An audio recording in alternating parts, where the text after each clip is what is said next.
Tú escuchas Panamá Hoy con Gisela Arévalo, Ángel Valdés y Enrique Arosemena.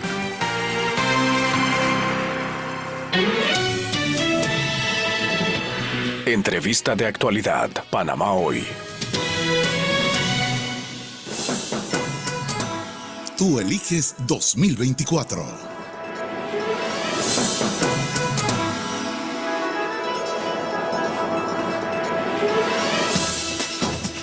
Bien, 7:01 de la mañana nos acompaña a esta hora el candidato a la presidencia de la República por la libre postulación, Melitón Arrocha. Buenos días, señora Arrocha, gracias por acompañarnos a esta hora en Radio Panamá.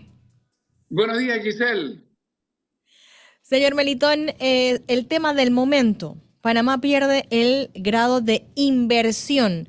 ¿Cómo afecta o cómo nos afecta a los panameños esta situación? Bueno, es crónica de una muerte anunciada. Creo que a nadie lo toma por sorpresa este tema.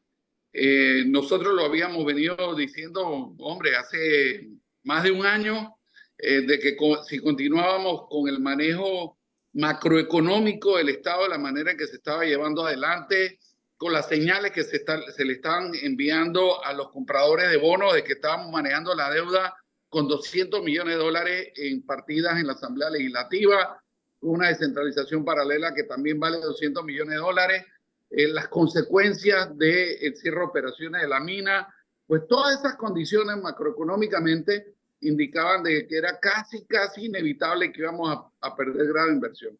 Las consecuencias ya las empezamos a ver. Mira, 7.79 fue el promedio en el que Panamá colocó $3.000 millones de deuda. Y usualmente los gobiernos son los que mejor tasa de interés tienen.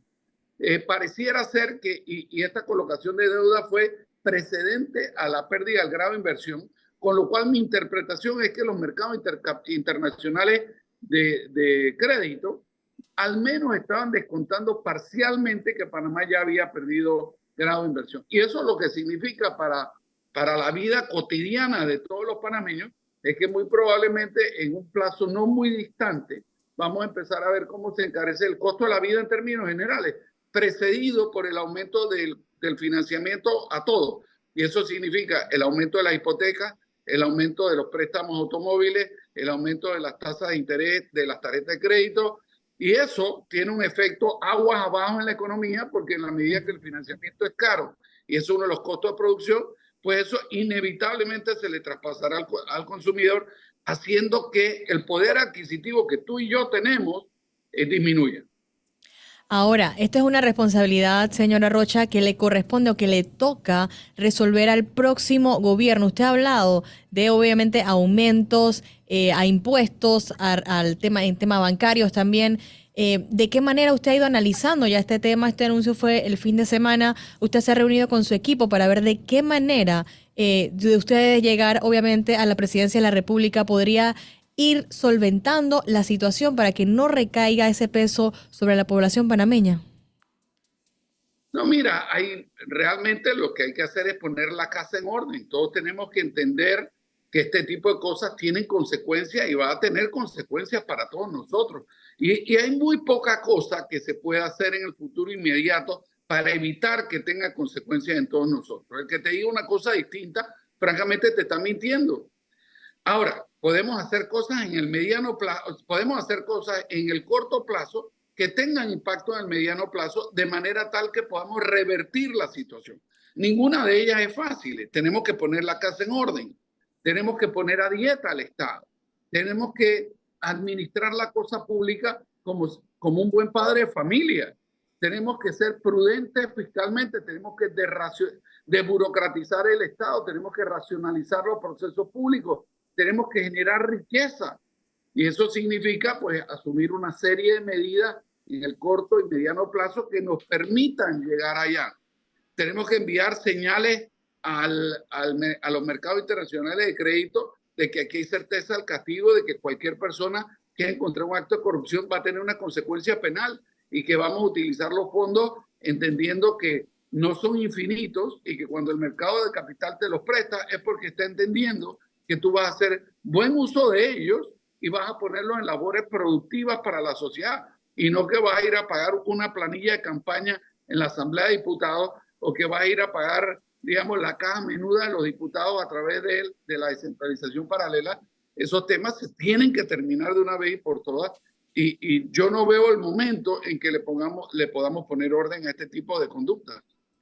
Ahora, este tipo de medidas o esta serie de medidas, ¿cómo sería? O sea, ¿qué tipo de medidas serían para implementarse, por ejemplo, a corto plazo? Porque obviamente a largo plazo es algo más ya obviamente elaborado. A corto plazo, ¿cuál sería esa medida que se podría implementar para ir mejorando la situación económica del país? Bueno, mira, una de las cosas que tenemos que hacer es mejorar el flujo de caja al Estado. Eso significa que necesitamos mejorar los recaudos.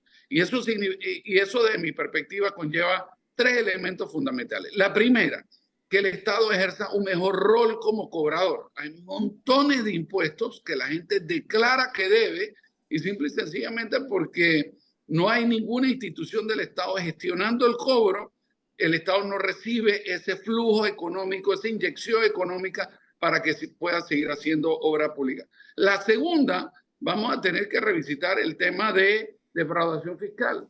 Gente que subvalora su mercancía a la hora de entrada en aduana, gente que declara menos impuestos de las ganancias que tuvo, la utilidad que tuvo durante el año, de manera tal de que, nuevamente, con certeza al castigo, ya sea por vía de multas o incluso en algunas ocasiones con alguna repercusión penal, la gente entienda las consecuencias de pagar sus impuestos de la forma en que la ley lo estipula, ¿no? Y la tercera es tratando de generar riqueza económica, y eso quiere decir, por ejemplo, que nosotros tenemos que desburocratizar y racionalizar los servicios públicos. ¿A qué me refiero con esto? Mira, si tú hoy intentas poner un negocio, hasta que a ti te den, y digamos que ese negocio significa que tú vas a comercializar cualquier cosa comestible, hasta que a ti te den tu registro sanitario, muy probablemente puede pasar tranquilamente un año si le ganaste a la burocracia.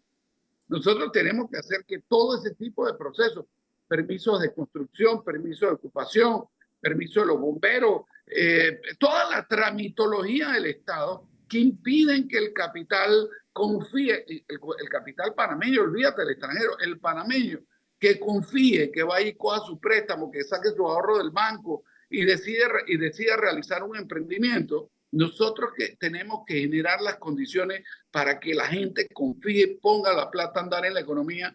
De esa manera vamos a crear impuestos, de esa manera vamos a crear riqueza, de esa manera vamos a crear empleo, y solo de esa forma es que vamos a poder salir de la situación en la que nos encontramos. Y por supuesto, buen manejo, eso es por el lado de los ingresos. Por el lado de los ingresos, nosotros tenemos que enviarle a los mercados de capitales y a las agencias calificadoras un mensaje alto y claro y contundente de que nosotros llegamos a manejar esto como un buen padre de familia. Va a requerir que se revisen algunos temas como, por ejemplo, todas las normas que tienen aumento automático de salarios de algunos funcionarios públicos.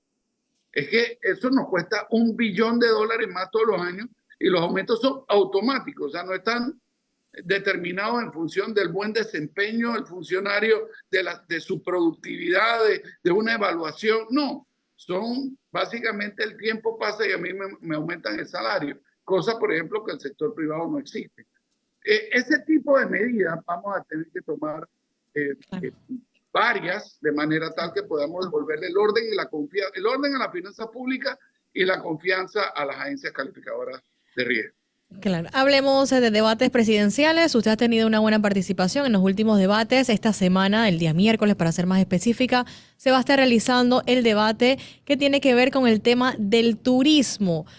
Obviamente no va a dar a conocer todos sus planteamientos aquí en el noticiero, pero me gustaría saber y que nuestra audiencia también esté pendiente de qué manera trabajaría el señor Melitón Arrocha para mejorar la situación turística del país. Bueno, digamos, de momento, teniendo una sola política turística. Por rato, durante este gobierno, por ejemplo, la Autoridad de Turismo de Panamá y Promtur, dos entidades, digamos, de gobierno, financiadas por gobierno, tenían dos eslogans para comercializar la marca país, o tenían dos campañas publicitarias distintas para comercializar el país en el extranjero.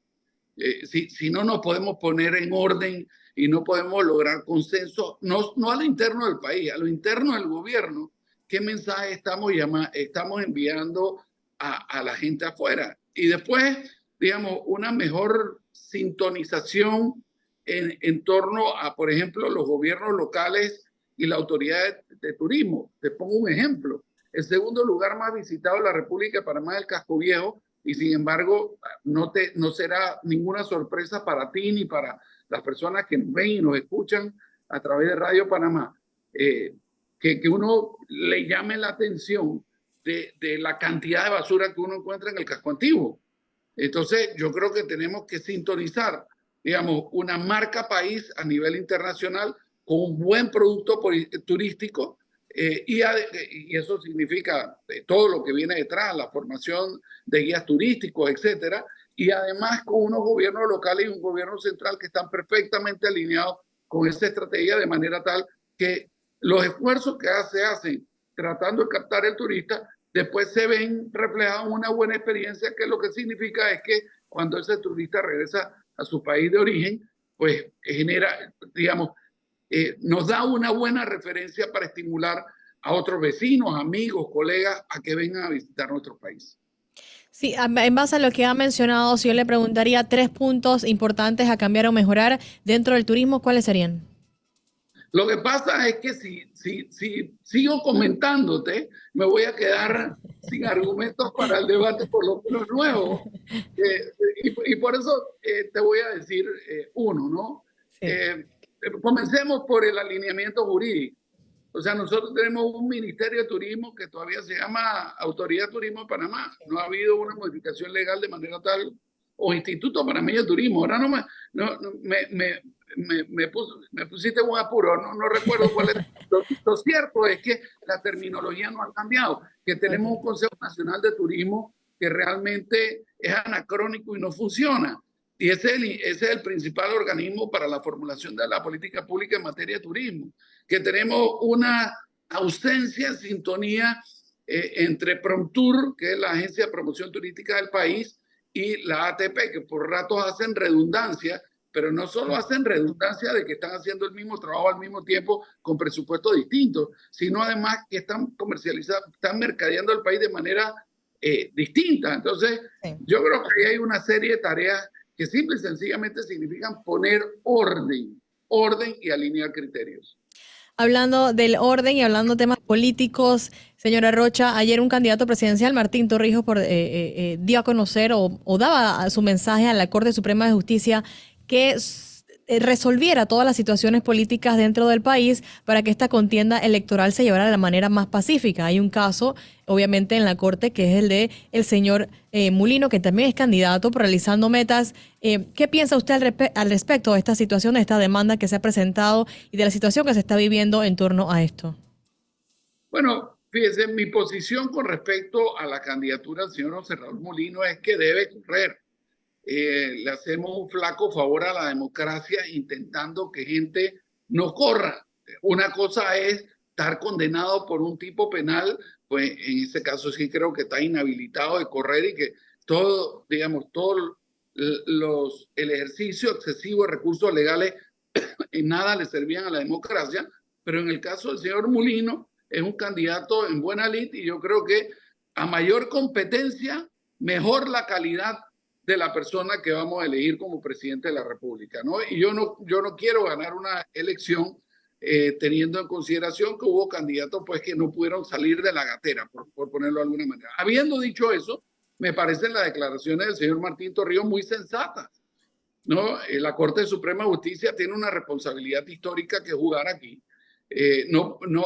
La población no puede estar en la ambivalencia de si un candidato que aparentemente marca en algunas encuestas como el que va puntero va a poder correr o no, porque en la eventualidad de que no pudiera correr, hubiera una reubicación de todas esas intenciones de voto, y en la eventualidad que pudiera correr, pues la gente que ha decidido ofrecerle su apoyo deben querer tener la certeza de que efectivamente lo van a poder materializar el 5 de mayo, con lo cual yo endoso las palabras del señor Martín Torrijos, las hago mías, y aprovecho esta ocasión para también pedirle a los magistrados de la Corte Suprema de Justicia que resuelvan esta causa lo más pronto posible.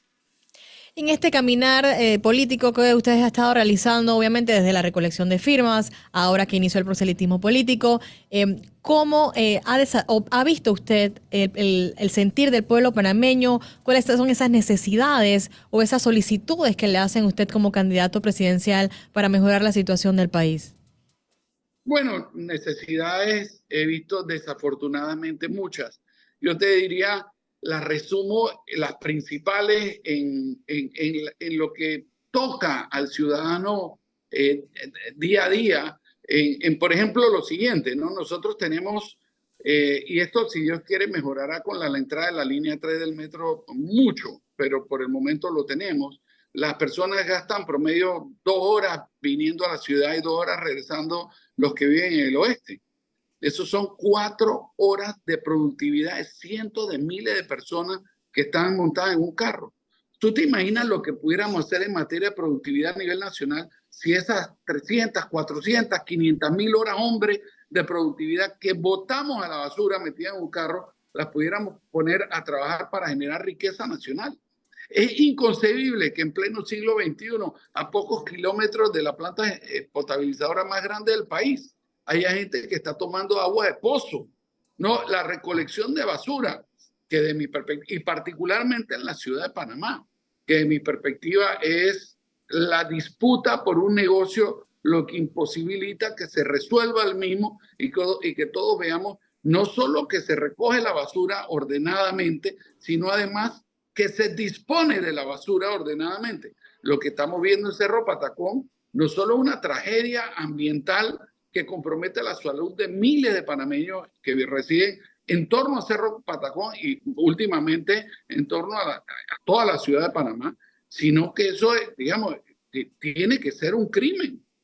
Nosotros vivimos de espaldas a situaciones que ordinariamente afectan la calidad de vida de todos los panameños.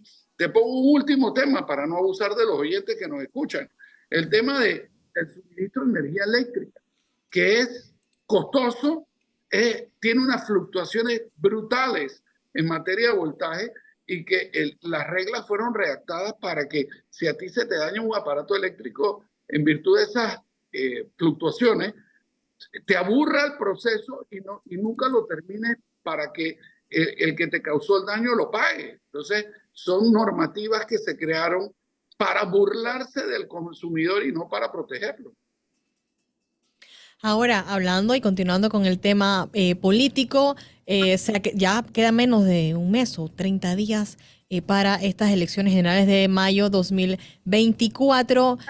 Han salido temas de campaña sucia. ¿Teme Melitón Arrocha que le saquen algún tema escondido o Melitón no tiene miedo a lo que le puedan sacar o no tienen que sacarle?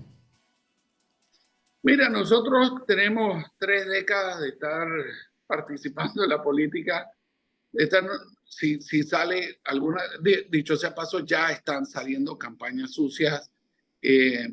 No es la primera vez y seguramente no será la última, con lo cual, ¿sabes? Forma parte del quehacer de una campaña política, desafortunadamente, de desacreditación, y en donde no es en función de discutir las propuestas. Mira, yo a algunos candidatos le he hecho algunas preguntas en el debate sobre que me expliquen su propia propuesta de gobierno y han eludido contestar la pregunta de mi perspectiva porque no tienen idea de que, primero, esa era su propuesta de gobierno, segundo, cómo la van a implementar, tercero, seguramente alguien se la hizo, alguien le planteó y ellos no tienen ni idea de lo que dice su propio plan de gobierno, ¿no? Con lo cual, digamos, forma parte del quehacer político. Sabíamos que esto venía desde el principio y estamos preparados para eso.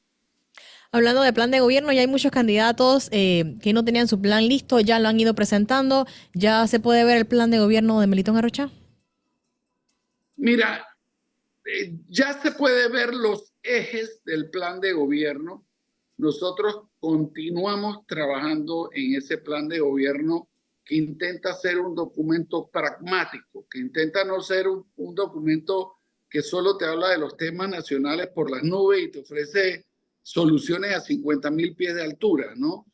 Este tema del grado de inversión ha cambiado algunas de las cosas que teníamos en el plan de gobierno porque evidentemente compromete el financiamiento público y eso ha significado que antes de presentarlo estamos cambiando algunos de los temas que estaban ahí en función de que, por supuesto, las tasas de interés están aumentando y tenemos que considerar que van a aumentar más y eso va a tener unos compromisos presupuestarios.